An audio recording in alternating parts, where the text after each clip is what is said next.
I didn't think a notification could change the way I saw the world. But at 1:12 in the morning, my phone lit up and quietly split my life into before and after. I was half asleep when it buzzed on the bedside table. The room was dark except for the faint glow of the charger cable, and the vibration sounded louder than it should have in the silence. I reached for the phone without opening my eyes, expecting a late meme or a spam notification. Instead, the screen showed a message that didn't make sense. You were added to "Don't Tell Them." No name. No profile picture. Just a gray circle and a title that felt wrong in a way I couldn't explain yet. I opened it. 8 members. All labeled as numbers. No introductions. No jokes. No chaos. Just a single message waiting at the bottom of the chat like a trap that had already been set. They added another one. I typed the only thing that made sense. Who is this? The message sent. No reply came. Just silence. The kind that makes a room feel smaller. I tried to forget about it the next day. I even laughed when I showed it to my best friend Lena at lunch. But the laugh didn't feel real, and Lena didn't laugh back. She read the chat slowly, her expression changing in tiny steps until she handed the phone back like it was fragile. "This isn't your friends messing with you," she said quietly. That evening, the chat woke up.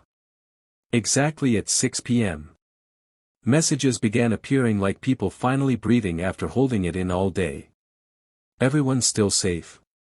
Today was close. They asked me again. I stared at the screen, confused, and typed before I could stop myself. Who asked you? The reply came almost instantly.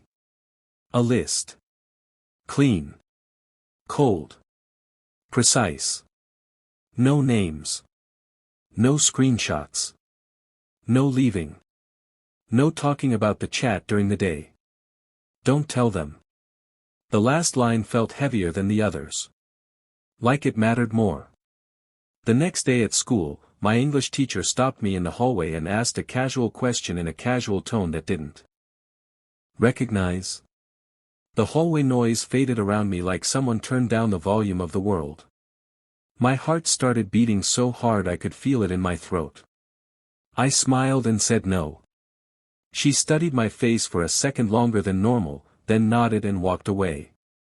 That night, the chat buzzed. They asked you today. I hadn't told anyone. I hadn't typed it. I hadn't said it out loud. But they knew. That was the moment everything changed. Because once you start believing you're being watched, the world stops feeling normal.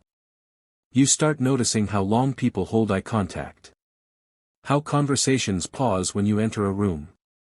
How strangers seem to study your face just a little too carefully. The chat became a schedule. Silent during the day. Alive at night. Like a secret curfew for people who had noticed something they weren't supposed to notice. Then someone left the chat. Just a simple system message. Number 8 left. For a few seconds, I felt hope. Maybe leaving was possible. Then the messages started pouring in. Why would they do that? They're going to notice. They found 8. 3 words. That was all it took to turn hope into dread. I went to the police. Detective Khan didn't laugh. That scared me more than disbelief would have. She tried to take a screenshot of the chat. The image saved, then disappeared. Like it had never existed. She sealed the phone in an evidence bag later, trying to block all signals. At 6 p.m., the chat lit up anyway. That's when she stopped calling it a prank. The questions started appearing in real life more often. From teachers. From strangers. From a delivery driver who stopped me on the street and asked the same question in the same casual tone. Have you ever been added to a group chat called Don't Tell Them? I said no every time. The chat told me I was doing well. Lena got added 1 week later. At 1:12 a.m. The same way I had.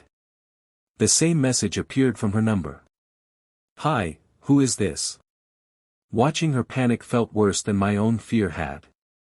Because now it wasn't just happening to me. It was spreading. The chat explained things slowly, in fragments, that we were the ones who noticed patterns. They were everyone else. And if we told them, we became proof. One night, the chat sent a message that didn't feel like a rule. It felt like a warning. They are asking younger. They are asking more often. If you're reading this, you are already noticeable. That night, my phone buzzed again at 1:12 a.m. A message appeared: "You added someone to Don't Tell Them." I don't remember doing it. The chat opened automatically. A new number joined. Their first message appeared instantly. "Hi, who is this?" I stared at the blinking cursor in the chat box as my hands began typing without permission. My heart pounded as the words formed themselves on the screen like a reflex I didn't remember learning. And in that moment, I understood something worse than being watched, that I wasn't just being protected. I was being trained.